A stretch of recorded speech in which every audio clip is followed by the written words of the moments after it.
Okay, now we're recording and ready to go. So here we are on take 2 of the Aries new moon that took place on the 17th of April, on Friday, but because of weird snafus, it went right out of my brain, and we're doing it tonight on Sunday the 19th. So we're going to hope that it's a more stable energy than the other day. So if you've had a chance to read any of the astrologers, which I haven't, I sent everything to everybody, and I mean, I scanned a couple of them, but I really have not had a chance to really get into what they were saying particularly. So I'm going to be going basically by what is in my what's here in the sky according to my big old spreadsheet that I do.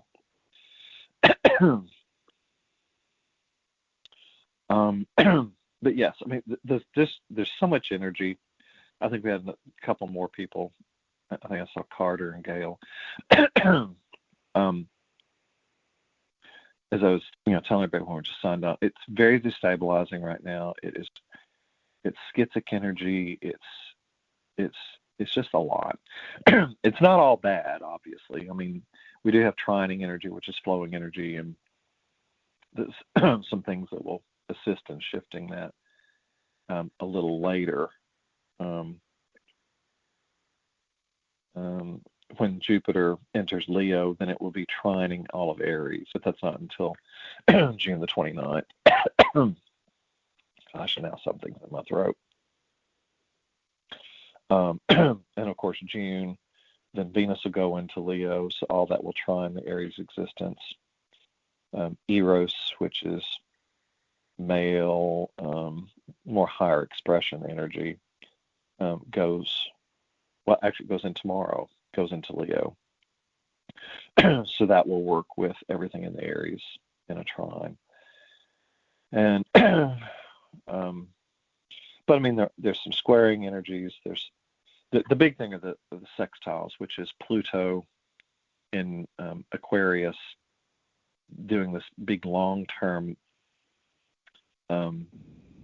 It's workable energy, because I mean, sextiles are flowing energy. It's something to work with. It's not negatives, but it certainly can bring forward challenges for us. Pluto is transformation, death, destruction, all that. Working with Neptune and Saturn at the beginning of Aries. I mean, Saturn is moving more forward a little faster, so it's going to move away from that sextile a bit and then come back into it a little bit later. But there's just there's so much transformational energy that's happening, especially with this moon. And the moon is at the end of Aries at 27 and some degrees, which is sitting on my sun, which is at 28 and 47. It's within a degree. So maybe that's why I'm being blown out by the sun. Chiron is there at 26. It's individual wounding, but it's also collective wounding. And with my 0-degree Chiron in Aries, that's the primordial wound at the beginning of all of creation. And I'm sitting in it, constantly because of the natal placement. And Neptune, of course, is on my progressed Chiron, which is only at 3 Aries. So I mean, it's a lot. And the other thing that I don't know if I wrote this in the little description I'd sent, but Saturn, as we know, hold on, got a text from my dad's neighbor. Hold on.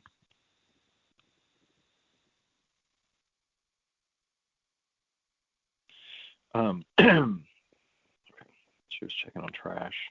At least I've got good neighbors over there, which is about what I was about to talk about.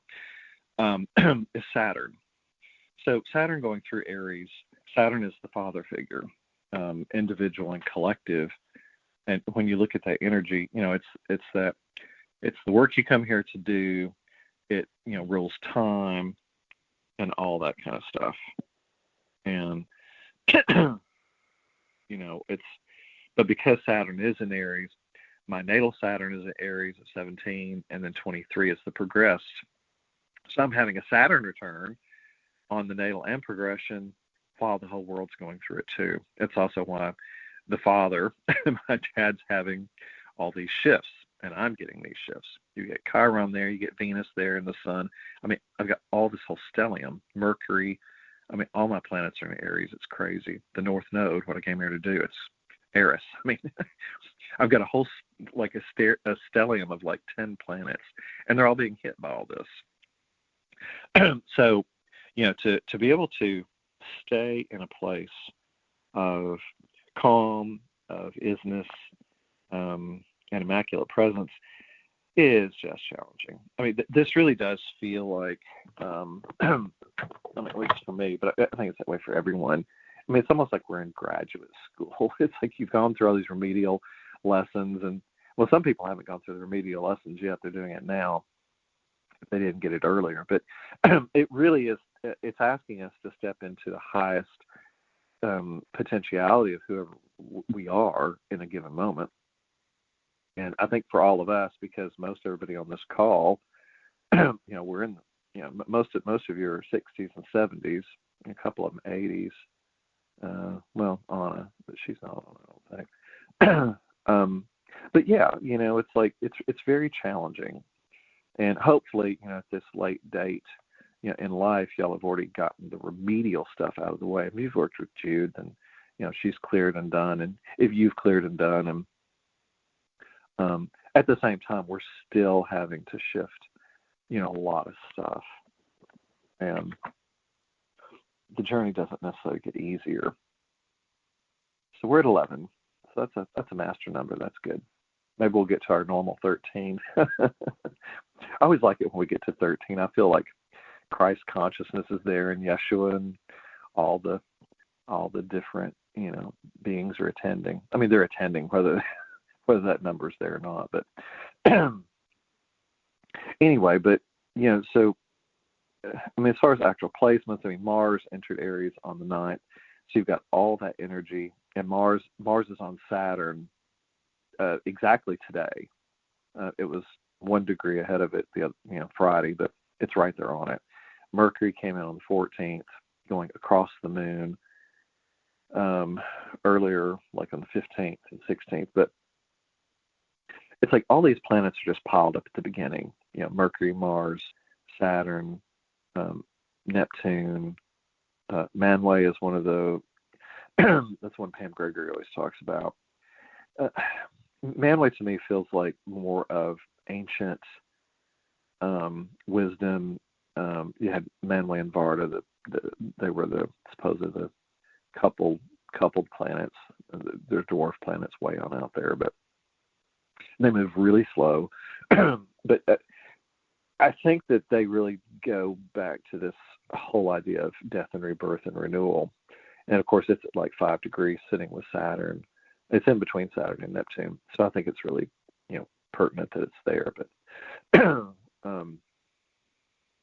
and today is the last day of the Sun in Aries. So it's actually perfect we're doing it today, because tomorrow the Sun will move on into Taurus.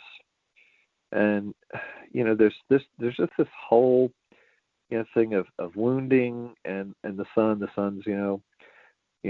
on transiting Chiron. So if you've got anything in later Aries or any of the late planets or the late degrees of the signs, it's being aspected in some way, whether it's semi-sextiles or squares or trines or quincunx, whatever.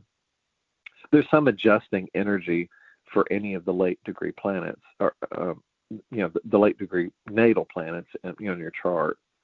It's also on the Andromeda galaxy, so you've kind of got that kind of energy coming in too. But I have a feeling a lot of you had later planets in later degrees of signs, because I mean, you all feel like you are more advanced,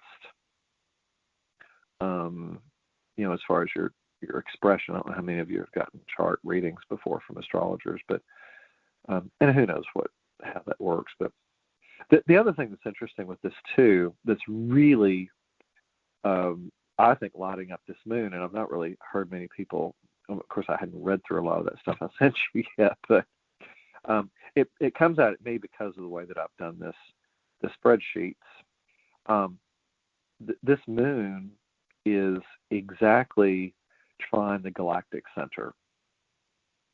The moon was at 27 degrees of Aries. The galactic center is 27 degrees of Sagittarius. And that is trining energy. It is working very specific with that energy. It's also trining my natal and progressed Jupiter at the end of Leo. And that's, I think, one reason why all this feels blown up, because Jupiter blows everything up. But it's sitting in the galactic center. Now, I've talked about, the galactic center quite a bit as far as when things are accessing it in some form, it really brings more cosmic awareness to whatever it is we're doing. And my last name in my progress chart is sitting in the galactic center exactly. It's like, you can't make this stuff up. And the Einstein asteroid in my natal chart is sitting there, so I guess, you get all that kind of stuff. But all that's flowing energy. The other thing that is working with us part of the time, and I've talked about this before, is oscillating Lilith, because that really represents, again, that is the moon's apogee. It's the farthest point of the moon from the Earth, and it oscillates back and forth, like 30 to 45 degrees sometimes, or even less, but back and forth across the sky. So sometimes it's rarely in just one sign. It usually is straddling two signs, and right now it's straddling Scorpio and Sagittarius. But when it is in Sagittarius, which is about roughly half the time to two-thirds of the time right now because of its placement, all that energy, when it's moving across Aries, is trining. So oscillating Lilith, I've talked about before, I feel like it's the divine feminine as an expression, whereas Priapus is the opposition, which is the divine masculine as an expression, and it's moon polarity.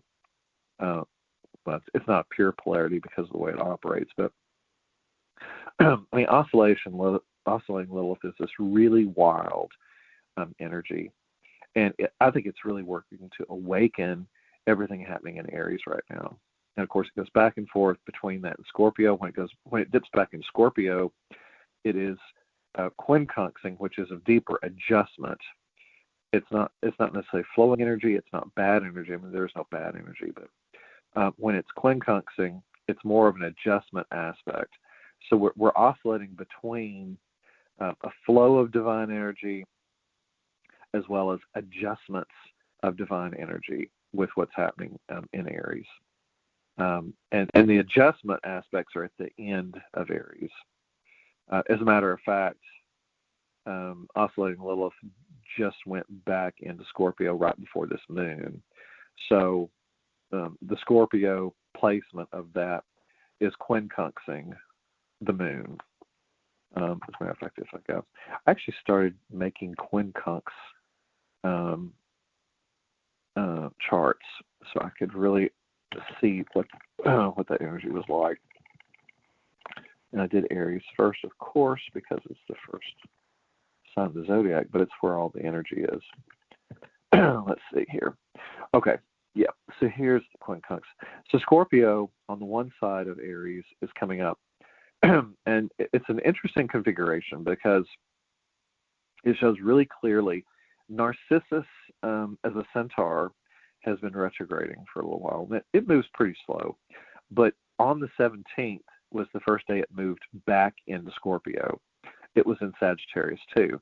So up until the 17th, it was working with oscillating Lilith a bit, but at the first degrees of Aries, at first degrees of Sagittarius, it was working with Aries and this Neptune stuff. And so now it's going back in and dipping back in the last parts of Scorpio with oscillating Lilith there. And as oscillating Lilith goes back, it's going back over that 22nd degree of Scorpio that I mentioned to y'all last year. It happened on May the 12th.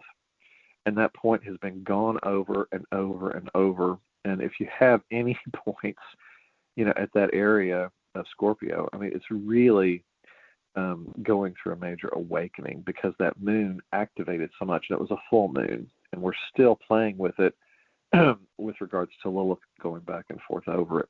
But the fact that Narcissus, which is all this narcissistic behavior, has backed into Scorpio now, is really going to, I think, highlight, and it's, as long as it's a 29 analytic degree, it's going to be, I mean, just look around. I don't have to tell you what's going on in the world. Narcissistic personalities are really just going in and out of stuff. And the way that Lilith goes back and forth, it's going to be over it for a little bit. Here, it goes back over it like the 28th of April next week. But then Lilith will be just working in Sagittarius. And it comes back only for a little bit in Scorpio. And it's going to be really sitting on the Narcissus Centaur at between like the 20th of May and the 25th. So I think that weekend, right before Labor Day weekend, you're going to see a lot of possibly healing with regards to narcissism, because of the fact oscillating Lilith is there, but she comes in retrograding over it and then turns direct right on top of it to move forward. So to me, that feels like there's a big shift. That's also sitting on my natal and progressed Neptune. So we'll see how that all works. But I mean, the narcissistic attitudes, on a collective level, is going to be worked with in Scorpio the rest of this year. It doesn't go direct, Narcissus, until August the 4th. Interestingly enough, it goes direct a week before the fall eclipses, which actually is the end of summer, actually, because they're in August this year. And it's going to be squaring the new moon solar eclipse in Leo, but it's going to be in Scorpio. So I think that's going to be a weird energy. The eclipse midpoint is actually right next to Narcissus. And, as I've always done a midpoint call, I did not this spring eclipse. I don't know what happened, but I didn't do it. But that midpoint is sitting with Narcissus within 2 degrees. And it's sitting exactly on that 22-degree Scorpio point. And I've talked about before, the eclipse midpoint is literally that. It's kind of like the eye of the hurricane is what I feel like it to be. It's like you're in the transformation, you're in the change, but it's the still point. It's when the moon is in between both eclipses. And the fact it's on that degree from, May of last year is just, you can't make this stuff up. It's so funny. But Narcissus is going to play with those last degrees. It's going to, let me see. I didn't have my degrees locked in. 1, 2, 3, 4, 5, 6. It's going to be working like with the last 6 to 7 degrees of Scorpio all the way into November the 12th before it goes back into. So basically the rest of this year, you're going to see a lot of narcissistic personalities, I think, come out. I think there's going to be, and of course it's all in Scorpio. This could be a lot more Epstein file stuff, but mainly politicians, business people, anyone that has that's stuck in the narcissistic expression. I think that they are really going to be hung out to dry. I think a lot of the anything that's been lied about, hidden under a rock, I think it's going to come out. I mean, it has to. I mean, this year has been all about just waking up. The other part that's going to happen, in October, Mercury gets to Scorpio. Of course, that's all communications on September 30th. That's going to happen after the eclipses. But Mercury's going to come in and do the retrograde, and it comes up. And when it stations retrograde, it's going to be sitting at that 22nd degree for almost, it's within a 2-degree orb within 2 weeks. And that Mercury retrograde is going to bring a lot of communication about that stuff out, because Narcissus is going to be coming back up to the 29th degree. I don't want to get too technical on this stuff, but it just really goes to explain, I think, how powerful October and November are going to be with regards to blowing things up in the narcissistic world. The sun will be in Scorpio at that time too, and there's a full moon in Taurus on October the 25th. So the sun will be in Scorpio, but the moon will be in Taurus, and it's the second degree.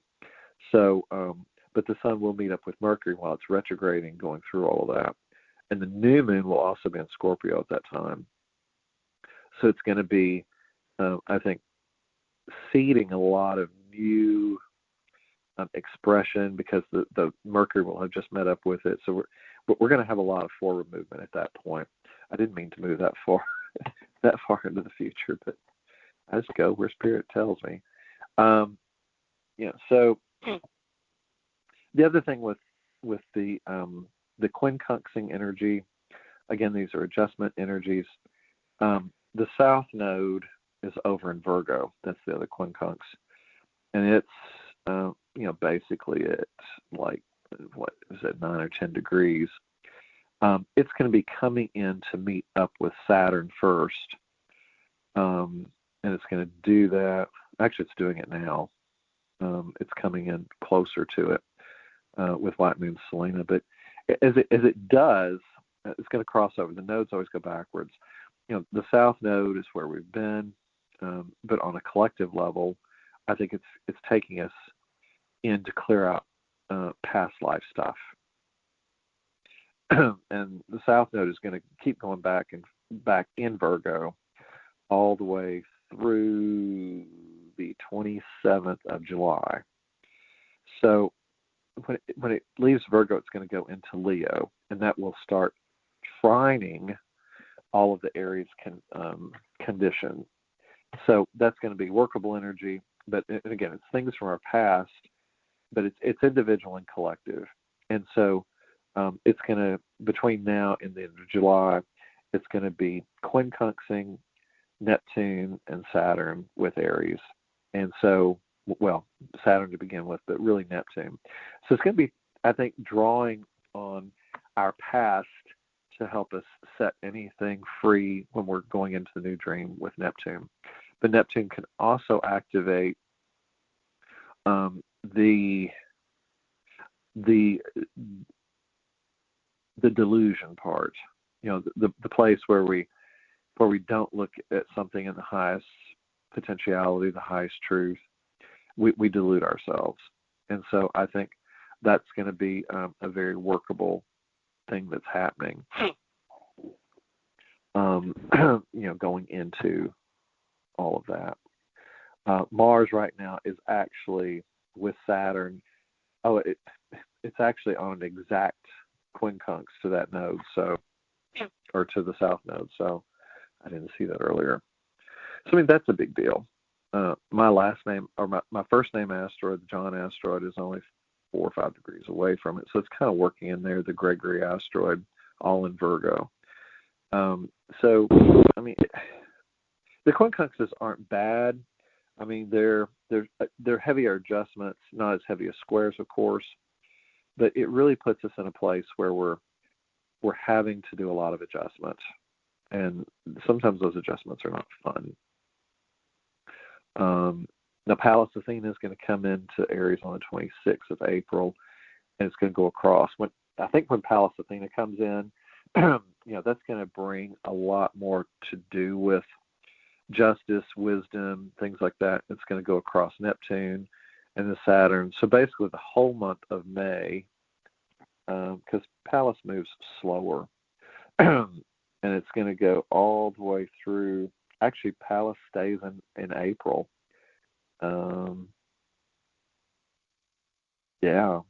And it actually turns retrograde in the eclipse window on August the 14th, 2 days after the eclipse. But it's going to be trining the new moon solar eclipse in Leo. So it's going to be very workable to that moon. So I think we're going to have some positive things happen, with us here in the Aries stuff later in the year with regards to wisdom and balance, justice, all those things. Of course, Saturn will be retrograde at that point already. So at that point, we'll start going into the review period of all these planets, because Neptune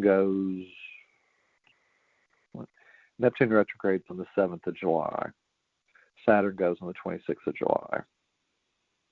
Pallas goes on the 14th of August. Eris goes on the 22nd of July. So that's going to be a lot of retrograde energy in the last half of the year. So we're going to be redoing the dream, relooking at Saturn as structures. So all this work that we've been doing is going to make us go backwards. Selassie is going backwards on the 18th. Manway will go back on the 8th. So all these planets are just Vesta, house and home. Vesta stays in retrograde, just like Pallas Athena. Stays in Aries.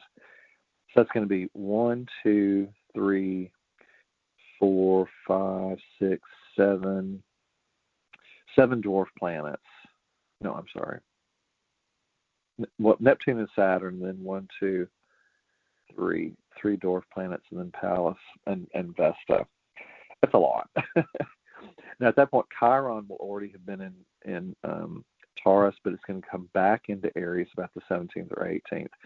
So we're not going to be done with Chiron until going into the spring of next year. So there's still going to be this whole healing theme at the end of the year with all this. I guess the main reason I bring that up is to say that whatever we're doing now is going to be with us, and we're going to be working through it for about at least, well, Saturn is a 2.5 year transit through a sign. So basically we're all having a Saturn moment of structure.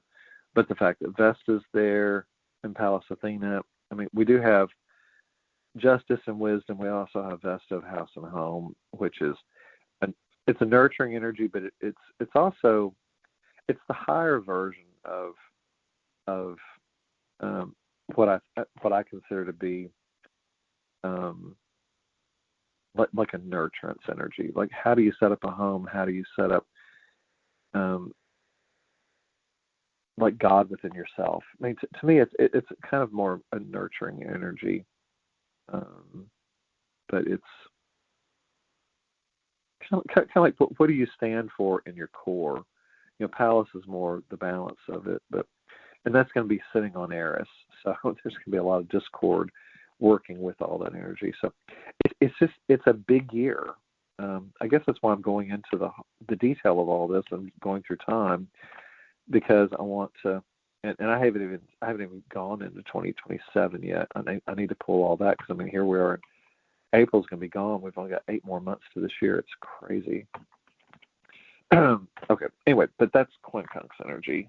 So, and kind of how that works. Let's see. The other thing that I wanted to, let me see if there's anything else with the trining energies. There's Narcissus. I guess those are the big things I wanted there. As far as sextiling energy, so the trine energy is really flowing, very easy to work with kind of stuff. And then when we go into the sextiling energy, we've got Aries, and then I guess Aquarius. I don't have the Aquarius next to it. No, I didn't do that.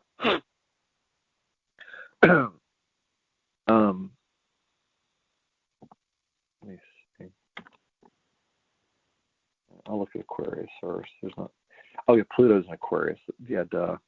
So there's all that sextiling energy we're really working with. Again, it's flowing energy, but it's workable energy. Where the quincunx, is an adjustment energy that's more challenging. Sextile energy is more workable and kind of moves us forward.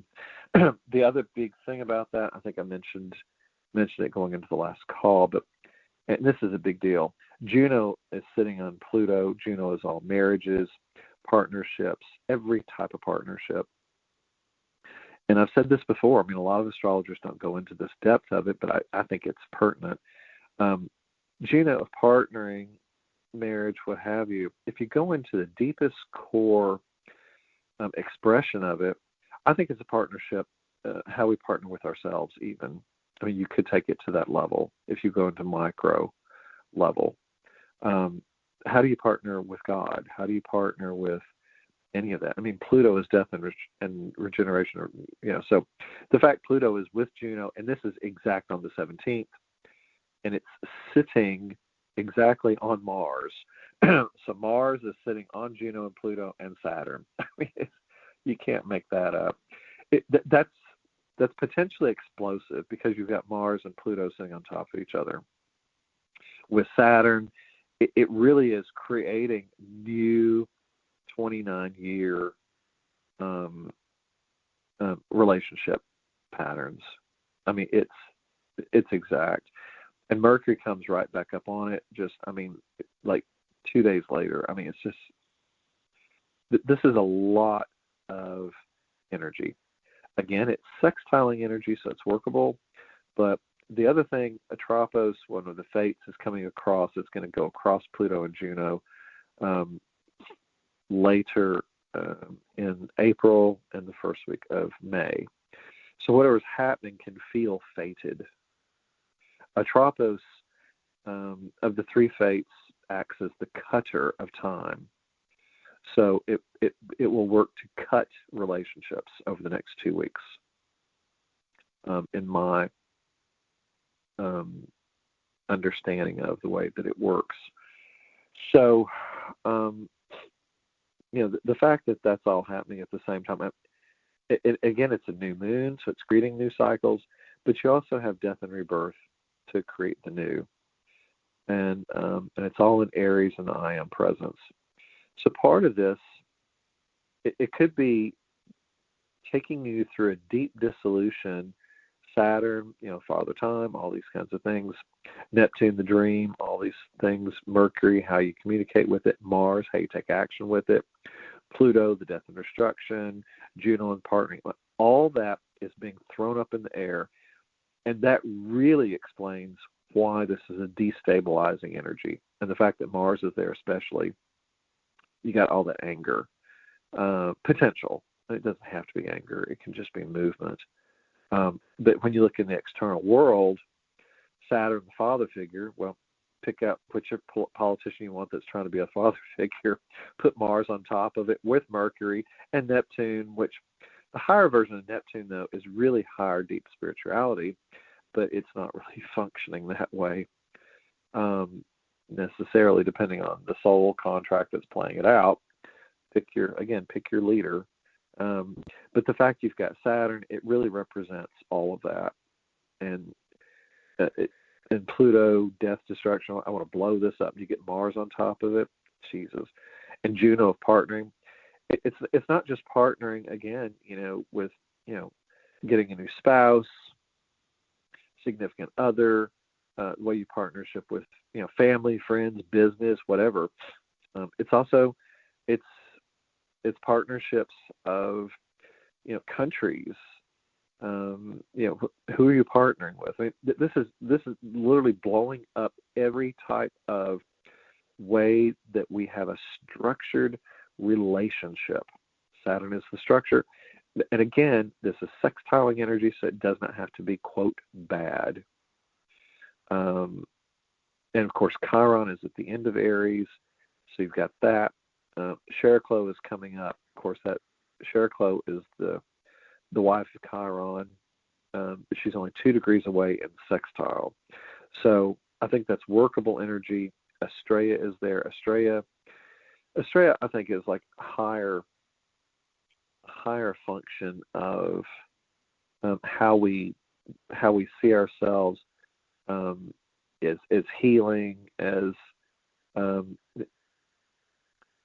think it brings clarity to who we are, and it's at the last part of Aquarius with Shericlo. So and it's really working with the sun. I mean, it's sitting on the sun right now. So, but the sun's about to change, so it won't be working with that anymore. And Australia is going to be going on the 18th from Aquarius into Pisces. So it's only active just right now. Well, actually, it went over today, so it's not even there today. But it was yesterday. So again, I mean, this sextiling energy is the most, I think, potent of what's happening because of the fact that Pluto and Juno and all these other planets are in Aries together there. So we haven't really had. I don't ever remember this kind of alignment coming up with this many personal planets. Okay, let's go into the squaring energy. Squares, of course, are the most challenging of the energies.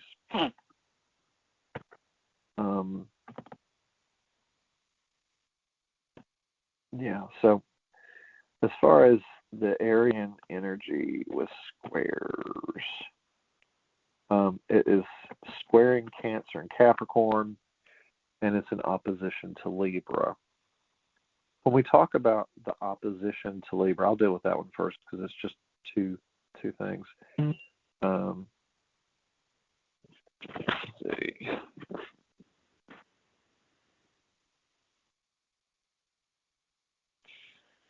Another text. I'll respond to that one later. Libra really only has a couple of the. It's got Eris and Riphanos, centaurs, and the Ison comet works kind of like a centaur, depending on who does the definition of it. Maki Maki is there. There's not really a lot more going on in Libra, thank God. So there's not a lot of heavy opposition energy.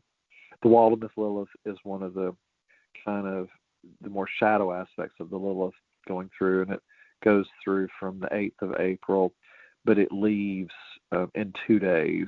So it's been opposing anything in Aries for the last, like week and a half. So I don't think that's really anything there. But the Carl and Jung asteroids are going backwards through it. So there may be some Jungian stuff that goes through the last few degrees of Aries that might bring up some psychological wisdom with people. But as a general rule, there's just not much there. Actually, there's one more thing here that's actually pretty crucial. The supergalactic center is at 2 degrees and 5 minutes of Libra. So that is actually in opposition to Neptune at the 2 degrees of Aries. Again, oppositions don't have to be bad. I think what happens is it's the next strongest energy to conjunction energy, which means something's traveling right next to each other. But because the supergalactic center is an opposition point to Neptune, I think it's really flooding. Again, it's not the galactic center, but the supergalactic. So you've got a lot of galactic energy being brought into a polarity with Neptune, and I think it's workable energy, but I read this as more, it's probably what's assisting in destabilizing us.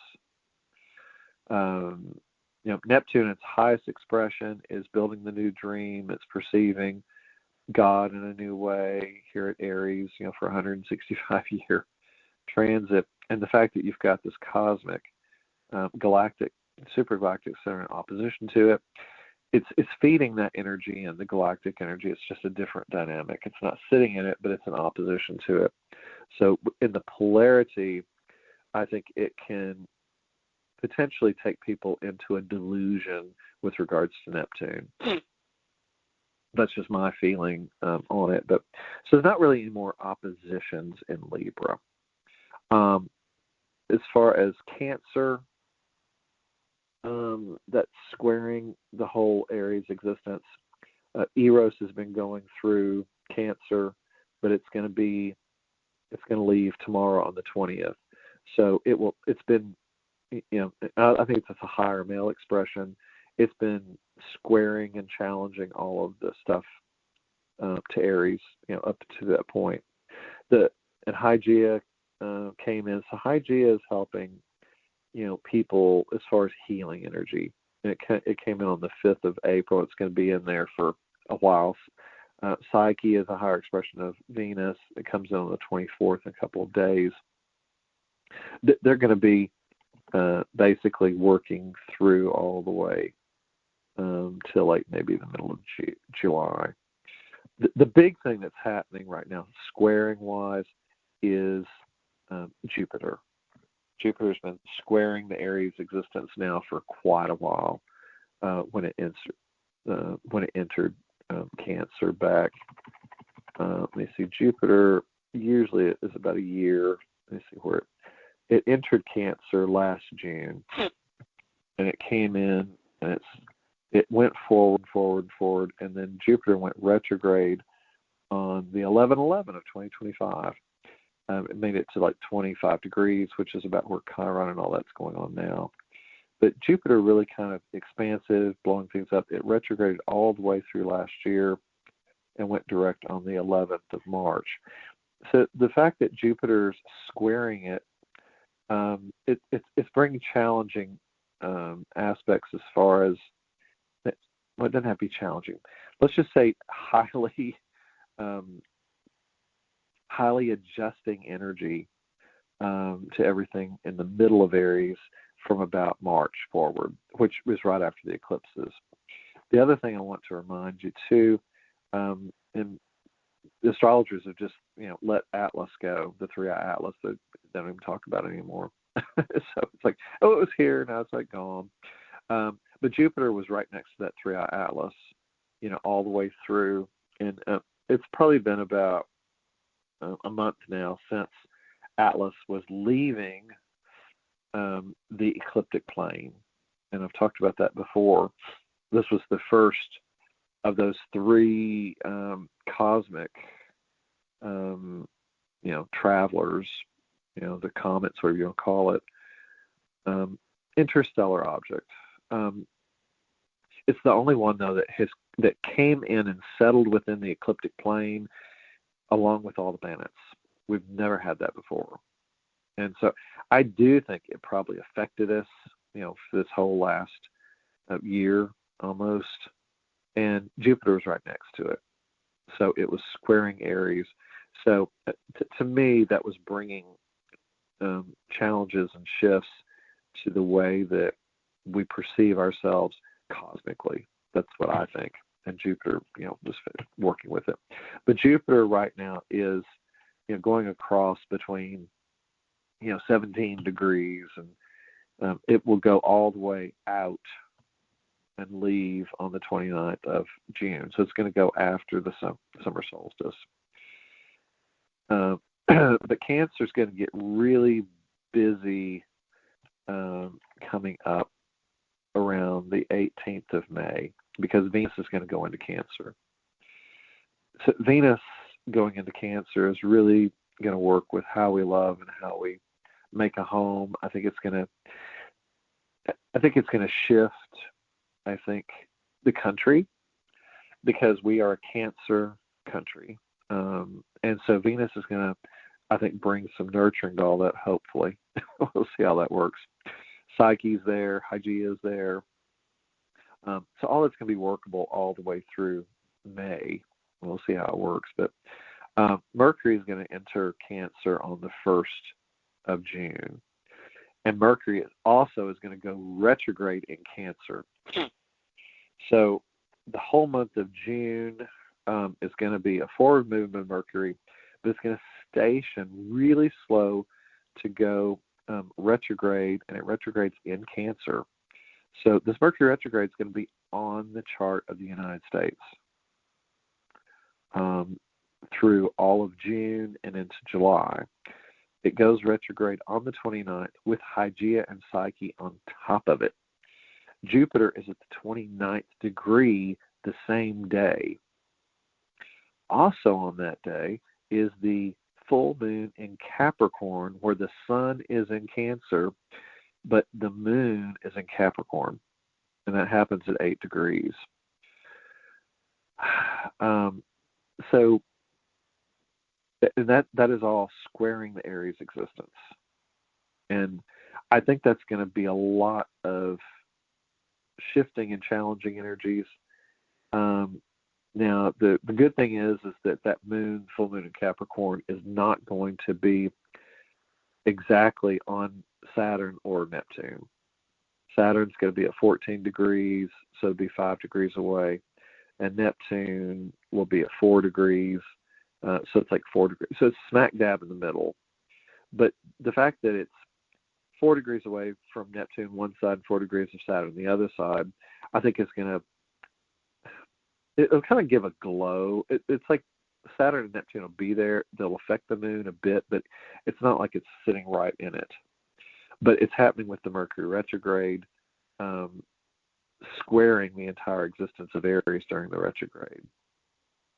So I do think it's going to be, bringing up ideas of how we make a home, not just individually, but also with the United States. It does not retrograde very far, though. That's one of the interesting things. It only goes from 26 degrees Cancer to like 16. It's only 10 degrees movement in a retrograde, which is not a lot, and it usually goes more than that. But it's going to come back over Hygeia, Psyche, the Sun, quite a bit of stuff.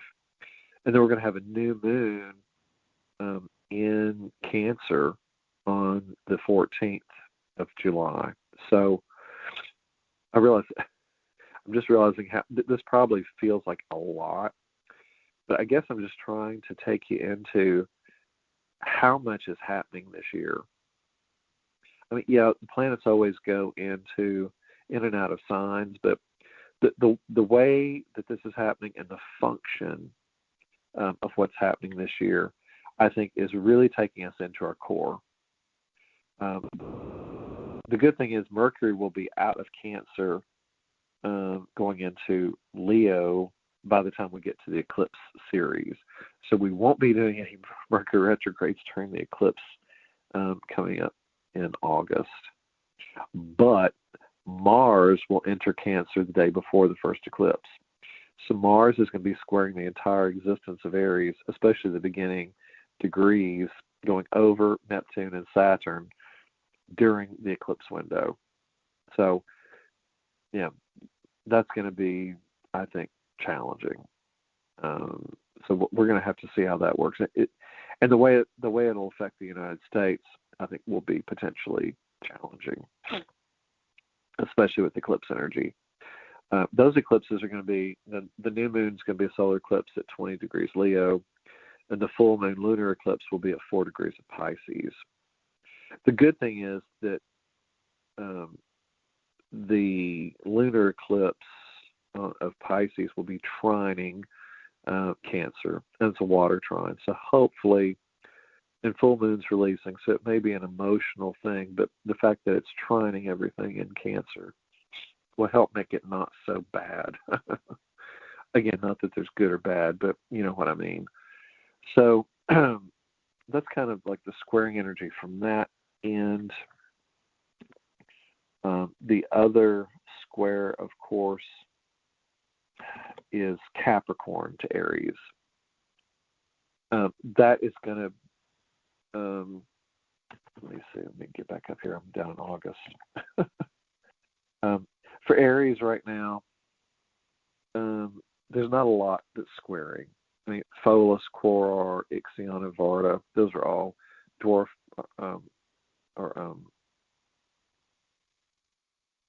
just dwarf planets that are way on out there. But I think they affect us on a deep level as far as shifting the collective consciousness.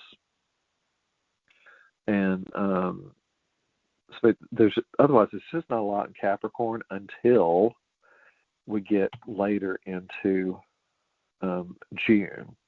And what happens at that point, oscillating Lilith is going to be starting to ebb and flow in and out of Capricorn. So if there's anything going on in Capricorn, Lilith will then activate it, but square what's happening in Aries.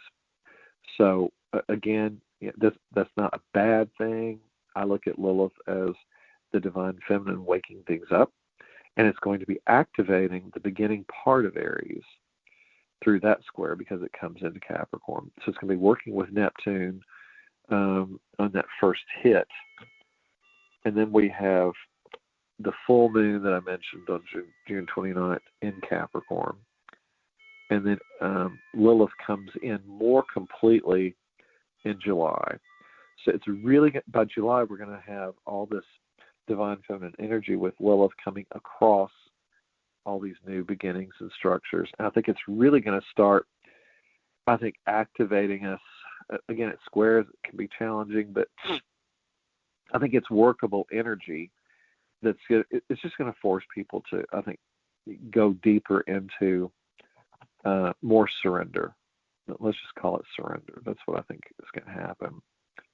At the same time, Pallas Athena and Vesta are going to be sitting on top of each other at that point in Aries, and they're going to be working together to really, I think, usher in a new kind of balanced justice, if you will. And, by the time we get down to the eclipses, oscillating Lilith will be much further into Capricorn, so it's going to be, squaring a lot more of the Aries existence. I mean, again, it's not good or bad, but it's going to be, it'll be challenging depending on, I think, how people are playing with and using the energy. The other thing that happens on that first eclipse in August, too, Juno goes back out of Aquarius and retrogrades back into Capricorn. So Juno, for the eclipse window, is going to be retrograde while squaring the last of the Aries existence, which is where this particular moon is. So I think we'll have redos, reobservation, everything's the re-word because Juno will be retrograde with regards to marriages, relationships. It's in the eclipse. So we could have another big breakup and organization of relationships during the August eclipses, especially since it's squaring the Aries existence. If there's any part of your I am presence that is not happy in relationship, Juno is going to come back in Capricorn and it's going to go right over and square all of that. So the good thing is that Chiron will already be in Taurus, so we won't have the wounding, at least in the I am presence of Taurus. Eris will be there, though, so that could be a lot of discord, but Vesta will be there, working with it too. So anyway, so that's kind of the squaring energy. Oh, spoke too soon. Chiron goes back into Aries one last time. I forgot that, around the 17th and 18th of September. And so it's going to be coming up and,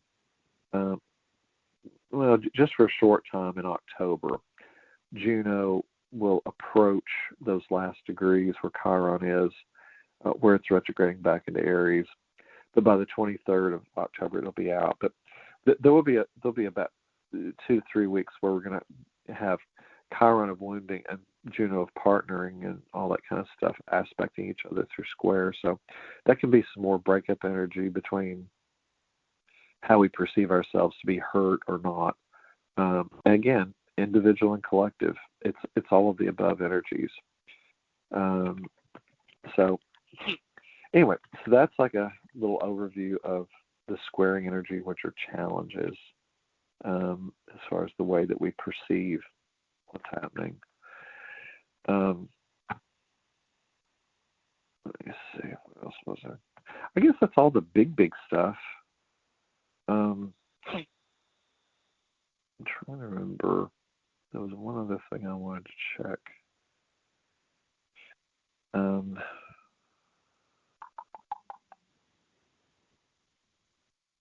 So the squares.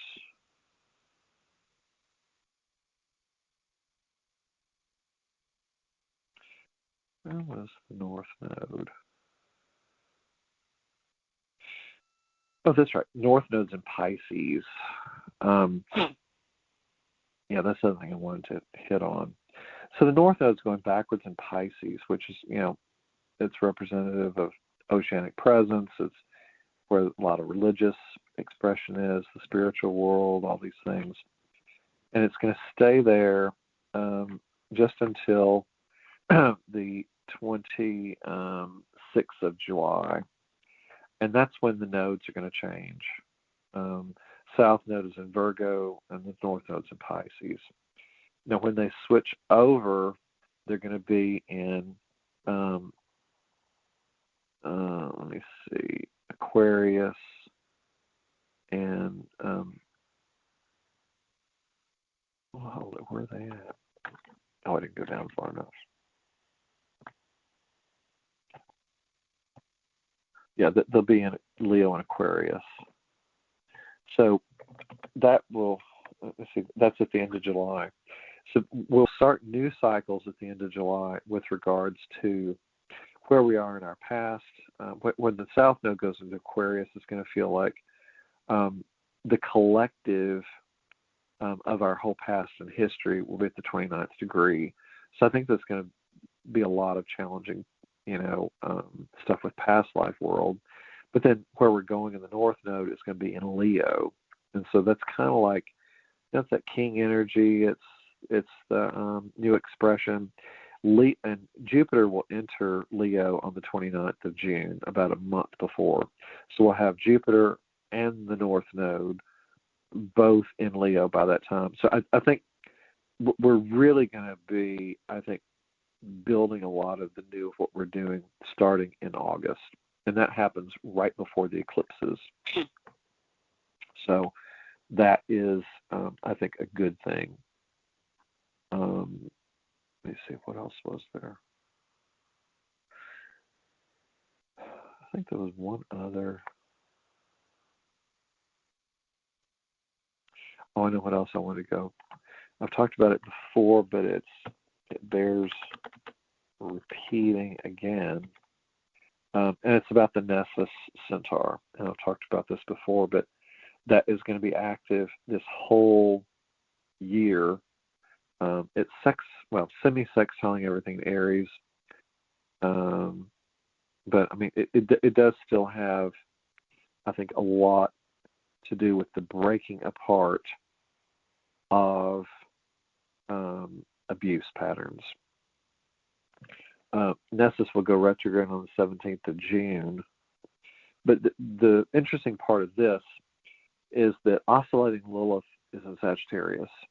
And so it's going back and forth this whole year. And it's squaring that Nessus. So I do think the Divine Feminine is going to be working with all of the abuse patterns.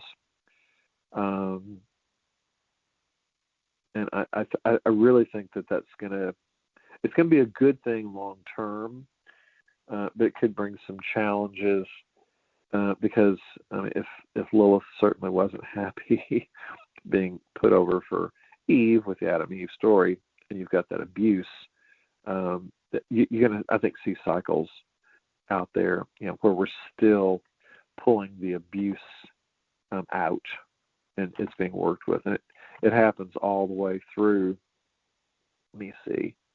Yeah, and during the eclipse window, Lilith will be in the eclipse window, squaring Nessus. So you'll probably have a lot more shifts with regards to abuse during that time. The good thing is the square, the actual moon, the full moon lunar eclipse is at 4 degrees of Pisces, and Nessus is all the way over at 22. So it's kind of like, that's like it's like half a sign away. So it's not really doing anything. But it's still in that Piscean world. So, there's all of the stuff that's within the cellular memory. Pisces also rules the oceans.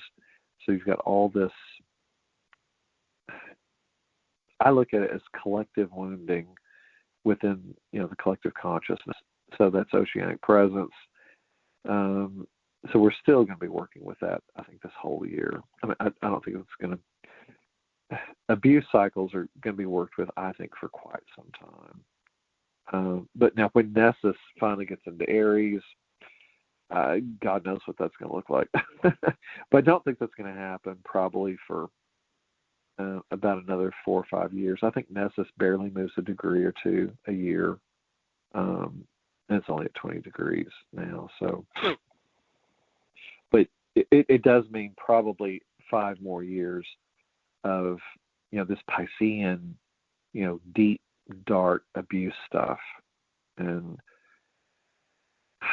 it takes such a long time, I think, for humans to go through and go own their stuff individually or collectively, especially collectively. I mean, if we're individually doing this, this type of work, then it's good for us individually, but and when we do it for ourselves, we certainly shift it for everyone else. But I mean, when you're looking at 8 billion or so people, of course, I still don't think it's 8 billion people as far as individual souls alive at one time. It's like, you're just still looking at a much bigger, I think, type of dynamic. Okay, well, I've just gone all over. I never know where I'm going to go with this stuff. I just talk and talk and talk, and I just go wherever spirit takes me on this little sheet. So, I hope that this has been, obviously it's been a very wide picture of what's happening. It's all mostly through astrology.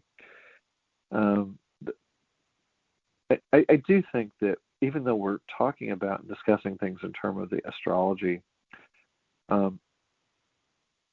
think it is still taking us. I think Spirit takes us all the way to the core of who we are as a presence. And I think that even though you may not understand a lot of the astrology, and I do thank you for sticking with a lot of the stuff, even though you may not understand a lot of the specifics and the dynamics, it can still hopefully inform you on bigger patterns of what we're living through, what we're moving through. It certainly, just going through this today showed me why things are so destabilized right now, with things happening at the beginning of Aries. Especially the sextiling energy with Pluto. That's the biggest thing I think that most of the astrologers are talking about is the sextile energy with Pluto, death and rebirth affecting us all now. And the fact these last 2 moons have all been in Aries, which is the I am presence of individuality, but it's also I am presence of the collective, and that does exist. It's harder to really wrap your mind and heart around, but we're all part of the same presence as humanity. So imagine that humanity is stepping into this new beginning, and there's growing pains in it. There's a lot of growing pains. So, yeah. Okay, I think that probably wraps up anything I wanted to cover with where we're at, especially since I went on into a lot of the rest of the year. But it gives you a framework, though, to let you know, yes, we're going to have a lot of adjustments. It's not all bad. And at the same time, it's a lot of adjustments. I think that as we go through all of these energies, we'll go through the destabilization. But again, it's part of the death rebirth process. And no matter how much whatever's in our world falls apart, it has to fall apart to let the new come forward. And it's not always going to be a pretty picture, as we all do know that.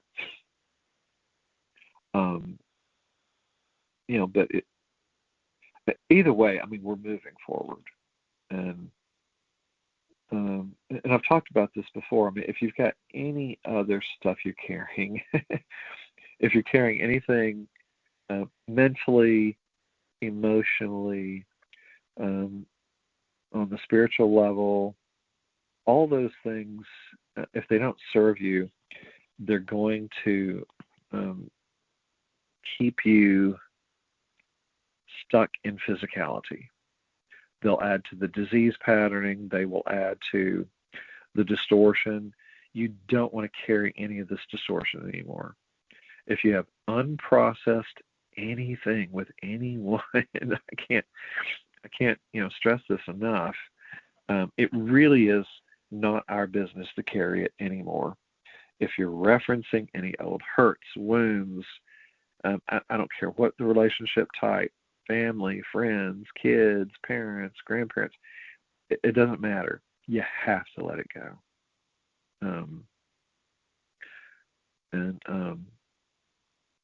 This is a perfect moon to let that go. I mean, with Pluto there of transformation, death, and reconstruction. Imagine Pluto coming in to the very core of your being and offering you an energetic clearing like you've never had before. Again, it's sextiling energy, so it's workable. I think we have to ask. I think we have to inquire within very deeply and openly and honestly. But if you can release anything you're holding with somebody else, it opened up your energetic field into more of a pristine awareness. It brings you into a place where you can really start anew without carrying all the crap forward. You don't want to carry it forward. I mean, it just, where we're going, the story doesn't exist. The drama does not exist. It's not part of who we are. We were never supposed to carry all of this. So I think that's the biggest takeaway from this whole thing, I think, is, to release the stuff that we don't want to carry forward. And so depending on who you are, where you are, who you're partnering with, change the way you partner. Sometimes it's just a simple thing as reframing what you thought was important. And that really is the truth. It's just you're looking at it in a different way. You can perceive yourself to be healed from it. I mean, it's somewhat you really don't reference it. I think that's one of the big core things that Jude would do when she was working with each of us on the individual level.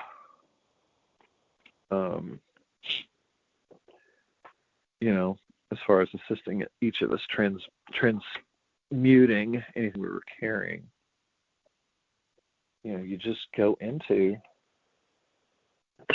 that place where you don't identify with all of the distortion anymore. And I know that can feel hard to do, but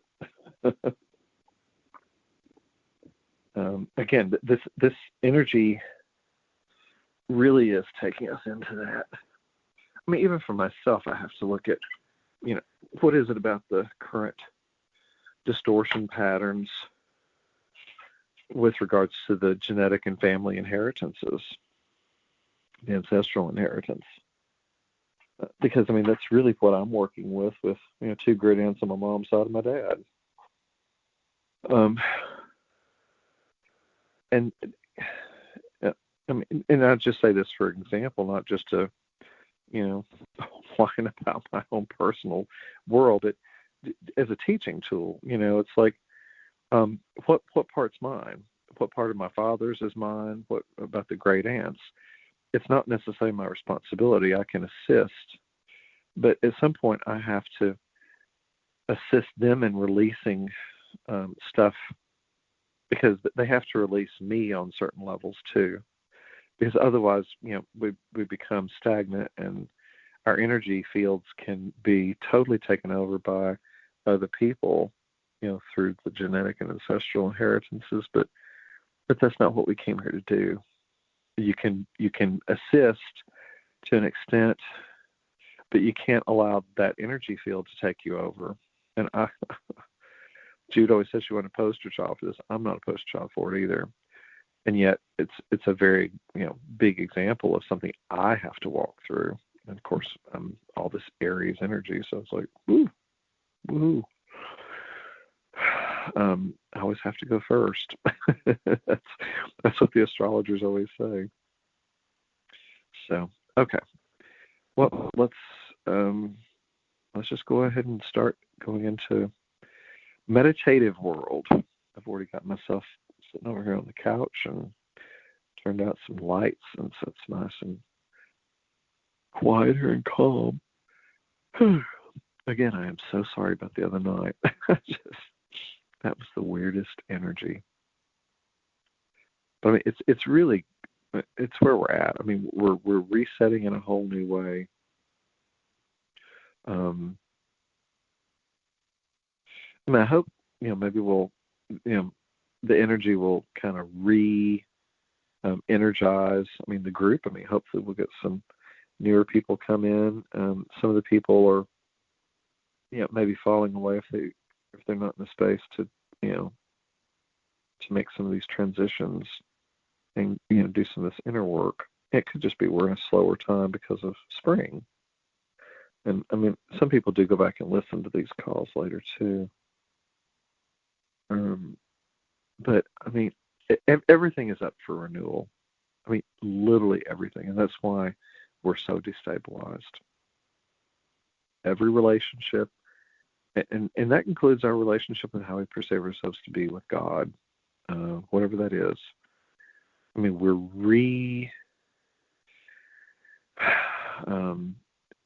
it's almost like a reconnection because of Saturn and Neptune at the beginning of Aries. It's like a recapitulation of life. It's,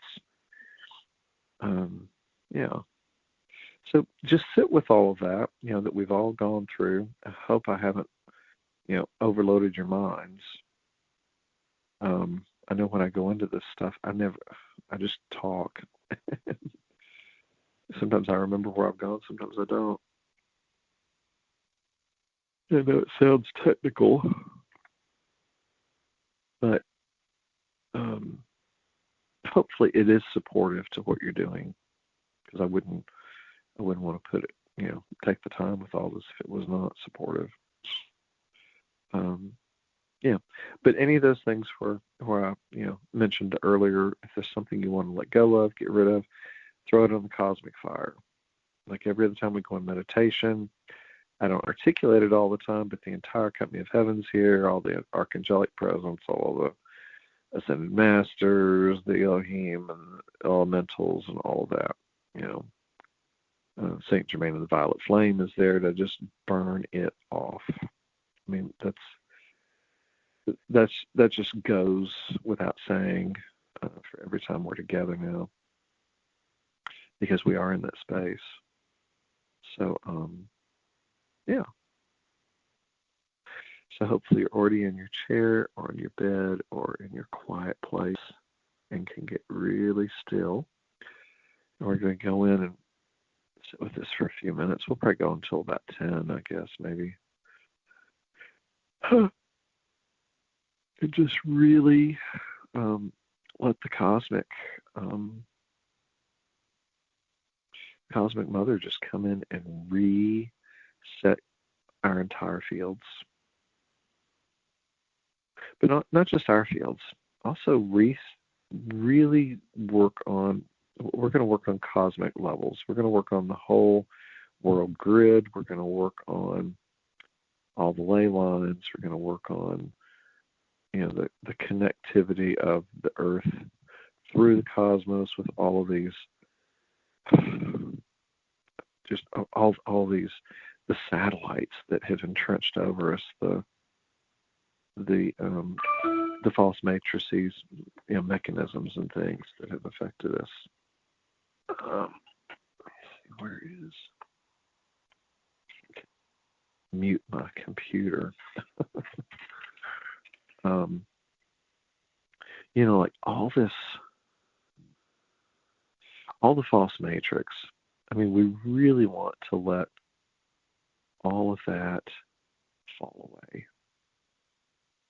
because it certainly does not serve us. It doesn't do a thing for us to help us in any way, I don't believe.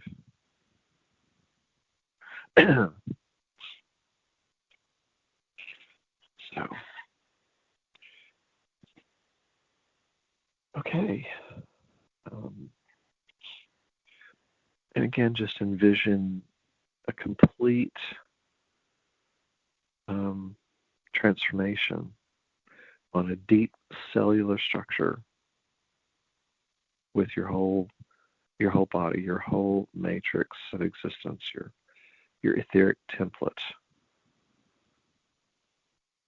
your emotional body, mental body, spiritual body, and physicality, all shifting to line up with your divine blueprint and letting everything else go.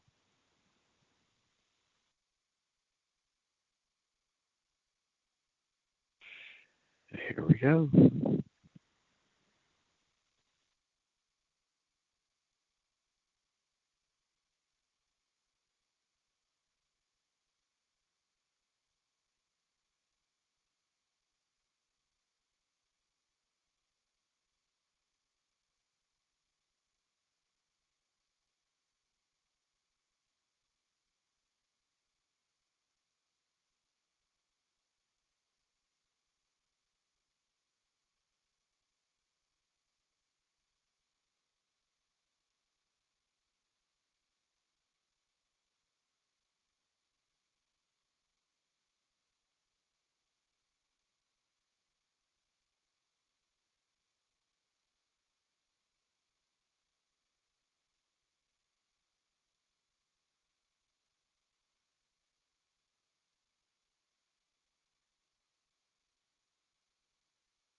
Okay,